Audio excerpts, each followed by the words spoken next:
Olha aí, virou moda, Flávio Prado. E aí eu vou jogar pra você, porque você disse, se o Palmeiras fizer e não for punido, vai virar moda. E virou. Não vou concordar. Achei a arbitragem uma vergonha. O lance do Gabigol, ridículo. A expulsão do Gerson, ridícula. E o Flamengo, tá? Também vou querer escutar o Viga sobre isso. Acaba de fazer uma postagem no Twitter, Flávio, dizendo, por determinação da direção de futebol, atletas e o técnico Jorge Sampaoli não concederão entrevistas após a classificação do Flamengo na Copa do Brasil. Trata-se de um protesto pelos erros repetidos e absurdos durante a partida. É o Flamengo, da mesma forma que fez o Palmeiras, que agora está proibindo entrevista de treinador, de jogador, não concedendo entrevistas em protesto. É o que eu falo. Não vou concordar, está no regulamento que tem que ser feita a coletiva. Está no regulamento? Tá, tem um artigo, é uma pergunta mesmo. Tem. Item 100 e não sei o quê. Não, tem um artigo, sim, a gente já botou até na pauta aqui. 10 mil de multa, não é? Tem um artigo que você é proibido, que é proibido não, é obrigada a entrevista coletiva. Senão é óbvio, qualquer treinador que perdesse não ia dar entrevista. Não, eu sei, eu só tô perguntando. Agora, uma coisa que tem que deixar claro é a arbitragem horrível. O Flamengo tem todo motivo para protestar. Mas não dessa forma, porque o torcedor quer ver o que o Sampaoli tem pra falar. O torcedor quer ver o que o jogador tem pra falar, inclusive hoje. Imagina um Gabigol falando hoje. Ia ser um espetáculo pro torcedor do Flamengo. O torcedor do Flamengo tá viralizando aqui. Já tô vendo vários vídeos na internet que o Gabigol é o pai, e aí zoam o Atlético Paranaense, é o pai dos sintéticos, que tem grama sintética, zoando, porque o Atlético Paranaense também reagiu ao Flamengo, disse que o gramado era mais caro que o Gabigol. Lembra? Tem toda uma rivalidade aí, Flamengo e Atlético Paranaense. E o Flamengo decidindo não colocar ninguém pra falar em protesto à arbitragem, Flávio. Bom, o que eu falei do Palmeiras, eu falo do Flamengo. Acho que entrevista coletiva não pode ser chamada de entrevista. É uma ação entre amigos, então dane-se, quer falar, fala, não quer, não fala. Pra mim, não muda nada. Eu prefiro 1000 vezes você aqui fazendo esse baita escândalo do que a papagaiada de jogador, de entrevista. E principalmente coletivo. Coletivo é inútil. Entrevista coletiva é uma ação entre amigos, não serve pra nada, só pra ganhar tempo. E falo de novo, quando eu tinha programa na televisão que era Ibope minuto a minuto, botava a coletiva, aquilo caía, que era, a gente chamava de âncora. É verdade, a galera gosta mais de ver o debate. É lógico, entrevista coletiva é âncora. E é tudo mídia treino e tal, então quero que se dane. Mas se tá no regulamento, tem que fazer. E tem outra coisa também, o STJD, aquele circo lá do Rio de Janeiro, lembra aquela violência enorme, um monte de bomba que a torcida do Santos jogou no estádio? Meteram uma punição, já não tem mais a punição, já pode voltar a jogar na Vila. Então eles podem jogar morteiras... Eles mostram, né, fazem aquela 8 jogos, não sei o quê, agora já deu efeito suspensivo. Sem torcida, mas na Vila. No próximo jogo, que tiver torcida, pode jogar morteiro de novo, que não acontece nada. É o que eles avisaram lá. Ô, Viga, primeiro saber dessa reação aí do Flamengo, né, esse protesto. A gente vai para um break na Rádio Jovem Pan. Seguimos no YouTube. Primeiro, Viga, saber dessa reação do Flamengo, o que você acha. E outra, o Flamengo, pelo jeito, deu uma emplacada. Porque nós temos aí o Flamengo numa sequência de 5 vitórias e 1 empate nos últimos 6 jogos. Já são 6 jogos do Flamengo sem perder. Deu aquele susto depois de 10 dias sem futebol, voltou com aquele vexame contra o Red Bull Bragantino, depois um jogo ruim contra o Santos, mas venceu, e agora o Flamengo emplaca, lembrou o Bruno, o Piperno, lembraram aqui, não jogou bem, mas venceu, mais uma nos últimos 6 jogos, Viga. Tá sem som, hein? O Viga tá sem som pra mim aqui. Consistente no sistema defensivo, viu, Pilhado? É importante. Um time tem que ter talento, tem que ter capacidade, tem que ter estratégia, tem que ter um monte de coisa. Tem que ter sorte na vida, a sorte é fundamental, e tem que saber sofrer em competições contra adversários grandes, como é grande, como foi grande no segundo jogo, o Atlético do Paraná. Por isso que eu digo, né, que o Piperno já tá com a nuca, rapaz, bronzeada, porque ele tá sentindo aquele calor, aquele bafo na nuca, e aí começa a ficar incomodado. E aí olha pro Palmeiras e 6 jogos sem vencer, a arbitragem ajudando, jogando em casa, enfim. Esse é um capítulo. Segundo capítulo, Multa de 10 mil, de 5 mil, de 20 mil reais no ambiente em que se fala de milhões e bilhões é a mesma coisa que nada. Então você pega lá o artigo, rabisca, faz o que quiser em cima, porque não tem valia nenhuma. Com relação à postura do Flamengo, eu sou um democrata na acepção da palavra, viu, meu caro Pilhado? Também o liberal, viu, Pilhado? Agora, eu entendo que a situação como essa, de hoje, é uma blindagem, é uma proteção. Viga, só vou te pedir rapidinho que a gente vai voltar para a rádio. Agora em 5 segundos, e aí eu vou te devolver a palavra. De volta, hein? De volta à Rádio Jovem Pan, agora na rádio e no YouTube. Senta o dedo no like, hein? Você que tá com a gente no YouTube, não deixa de deixar seu like. Fala, Rodrigo Viga. Sobre o caladão do Flamengo, sobre essa mordaça do Flamengo, eu entendo que é uma blindagem, uma proteção que a diretoria está tentando dar à comissão técnica e aos jogadores. Porque se a gente que tá fora de campo tá vendo todos esses absurdos, todas essas barbaridades e fica indignado, não é só torcedor do Flamengo, nos jogos do Flamengo, é no futebol brasileiro de uma maneira geral. O futebol brasileiro vive uma crise tão profunda, tão aguda, que até os árbitros são ruins aqui no futebol brasileiro. Mas liga, se você for recuperar, o Flamengo teve o pênalti contra o Palmeiras, o impedimento do Gabigol hoje e a expulsão do Gerson. Três erros bizarros seguidos. Então, é uma blindagem, é uma proteção, porque se bota o Sampaoli para falar, se você instiga o Sampaoli... O assunto hoje, além da classificação, ia ser arbitragem. Se bota o Gabigol para falar, além da classificação, ia ser arbitragem. Só que o que acontece no futebol brasileiro é de uma barbaridade, uma hipocrisia gigantesca. Se o cara vai lá no microfone e reclama da arbitragem, o tribunal vai lá e pimba. 2 jogos, suspensão, 3 jogos, suspensão, multa pecuniária, não pode mais isso, não pode mais aquilo. E o árbitro? Quando é que o árbitro vai ser julgado pelas barbaridades que ele faz dentro de campo?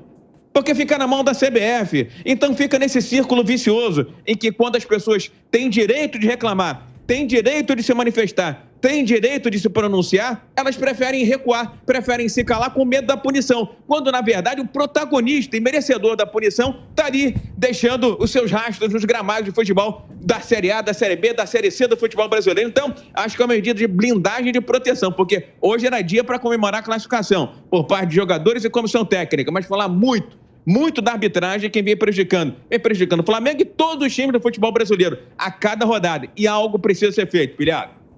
E ainda teve, né, como o Viga disse, não foi proposital, mas ainda teve o pisão também ali do Luan, o Bruno Henrique, que o Bruno Henrique vai ficar aí mais um mês parado. Ali eu acho que realmente foi sem querer, mas também um outro lance polêmico envolvendo o Flamengo. Agora, Piperno e Bruno, Zé também, sobre essa situação do Gabigol. Gabigol volta, é o que eu falo, sempre quando o bicho pega, ele aparece. É verdade, é verdade.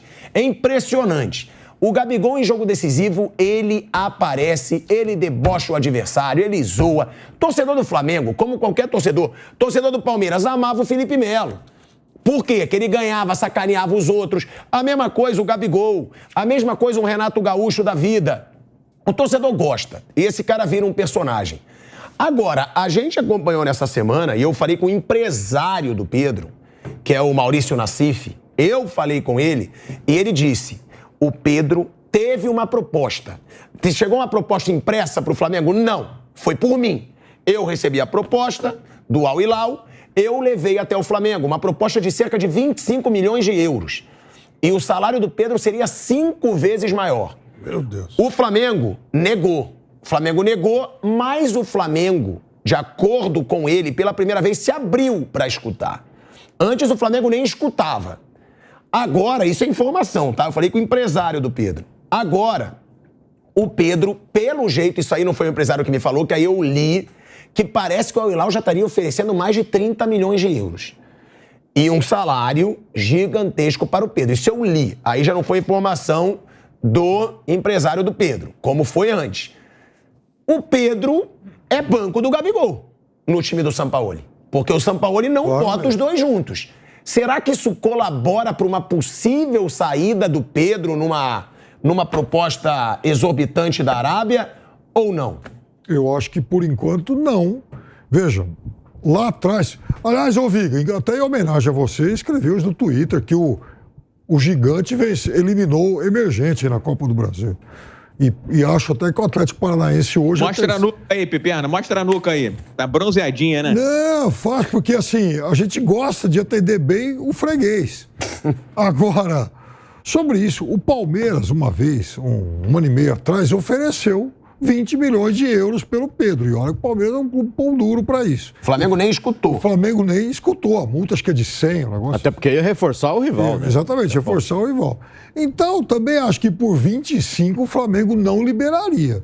Agora, uns 30 já dá para começar a conversar. É negócio, é oportunidade de mercado. O Flamengo não gostaria de se desfazer do jogador.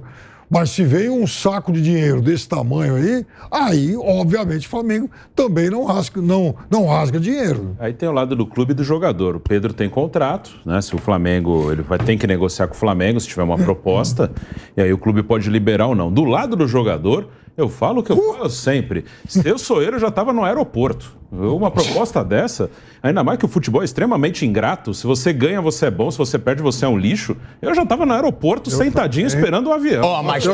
Mas calma. Tem a situação de que no Flamengo, lembrem... Se fizesse uma proposta para ganhar 5 vezes mais. Lembrem que no Flamengo ele foi para a Copa do Mundo. Sim. E isso para um jogador da idade do Pedro, 26 anos, isso faz diferença. Sim, o cara pode pensar, no Flamengo tem uma vitrine, é o time que chega para disputar tudo. Tem uma mídia surreal, a nossa prova foi o nosso Canelada hoje, com 90 mil pessoas. A gente sabe a dimensão que tem o Flamengo em questão de mídia, questão de seleção brasileira. Vocês não acham que não há o Hilal da vida?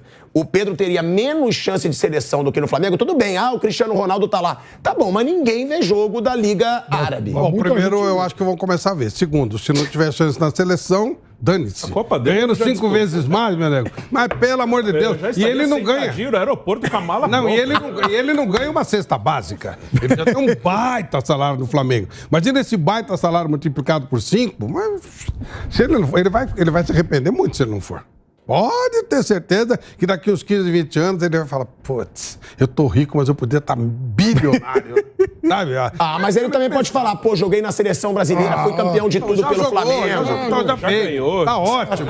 Já ganhou a Libertadores, Copa do Brasil. Como era o nome daquele? Giovanni. Já jogou Giovanni. Com 20 anos, ele trabalhava ele vendia meia. Giovanni, que era do Santos. Digno, tranquilo, mas ele quase foi atropelado uma vez, trabalhar com mascate e tal. Ele recebe uma proposta, aquele time da segunda divisão da China, que o Vanderlei Luxemburgo foi, né? E a proposta arrumou a vida do bisneto dele. Aí falaram, mas você pode perder a carreira. E desapareceu mesmo. Cara, depois disso, nunca mais. Ele tá preocupadíssimo com isso. Imagina, ele deve estar morando em alguma ilha no Caribe. Quando vê a proposta do Luiz Castro, eu não conheço o Luiz Castro, nunca conversei com ele, não sei, cada um é de um jeito. Conversou sim, pô. É verdade, aqui. Eu tive uma entrevista, mas não conversei sobre ele. Eu tava nessa entrevista. Ele tava ainda lá na Ucrânia, tava no Shakhtar. Mas enfim, era aqui por online, a gente falou de futebol, do Shakhtar, nem imaginava que ele viria trabalhar no Brasil. Mas assim, cada um é de um jeito, mas a proposta que veio, assim, eu nunca tive a menor dúvida que ele ia se mandar. Né? Ainda mais para trabalhar com o Cristiano Ronaldo. No Al Nassr, e além disso, ele podia fazer história no Botafogo, ok, ser campeão brasileiro, que seria algo muito grande. Mas se o Cristiano der uma entrevista de 2 segundos falando assim, o Mister é muito bom, no mercado já vale mais do que qualquer título. Agora o Flamengo. Mas o Flamengo tem mais uma preocupação. O Flamengo dá uma mídia surreal para qualquer um. Então, e o Flamengo tem uma preocupação. Tá falando do Pedro. A gente já houve uma conversa de Arrascaeta. Ele não pode perder 2 jogadores desse nível aí. Você tem o Gabigol. Aliás, o Gabigol, no primeiro tempo, eu saí cornetando ele. O Gabigol não vai acertar um passe, alguma jogadinha, nada. Tava mal, né? Mas aí sabe como é que é, né? Joga perto do gol, como diz um amigo meu, né? Sobrou, caixa, tomaram o gol dele, foi lá de novo. Fez gol, é decisivo, é ídolo, é um personagem espetacular o Gabigol. Então, por ter o Gabigol, perder o Pedro, não é aquele desastre. Ok. Mas se perde o Arrascaeta, como é que é? Agora quer ver só, Flávio. Agora quer ver só nada. Agora quer ver só nada.